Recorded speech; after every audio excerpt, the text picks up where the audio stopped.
उमा शंकर भैया के भाई और हमारे बड़े भाई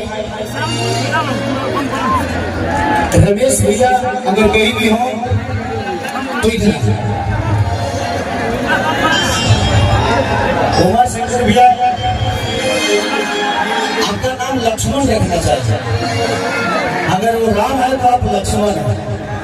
आप लोगों का प्यार और आप लोगों का स्नेह जो कलाकारों के प्रति और अपने जनता के प्रति रहता है, ये स्नेह सच में मैं ये नहीं कि मैं यहाँ आया हूँ इसलिए बोल रहा हूँ। जो मुझे अच्छा लगता है मैं बोलता हूँ। आप लोगों को पता है कि हम बोलने के चलते कितना विवाद में रही है, ये सच्चाई है। मैंने बहुत सारे नेताओं का कार्यक्रम किया है, लेकिन नेताओं का किया है, क्षेत्र का बेटा का नहीं किया है।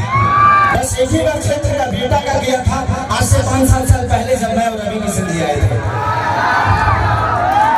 और उस शुभ अवसर पे मुझे आज तो घर की शादी है हमारे, मैं तो अब रमेश भी हमारे बड़े भाई हैं, उमा शंकर भैया बड़े भाई हैं, तो भतीजे हो हमारे।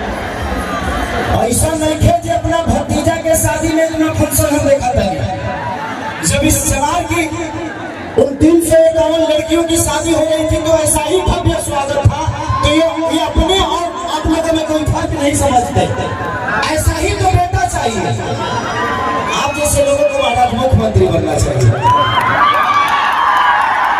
इस जिंदगी में अगर राजनीति का मतलब पैसा कमाना है तो राजनीति नहीं करना चाहिए। उद्देश्य आपका रहना चाहिए। एक शब्द बोल रहा हूं, शायद ये कड़वा है, पैसा यहाँ जो कमाओगे यही खर्चा होगा, वहाँ खर्चा करने के लिए उपकार करना पड़ता है। और आप दोनों भाई यहाँ जो कमाए तो कमाए, लेकिन वहाँ के लिए आप लोग पैसा जमा कर रहे हैं, ये सबसे बड़ी बात है।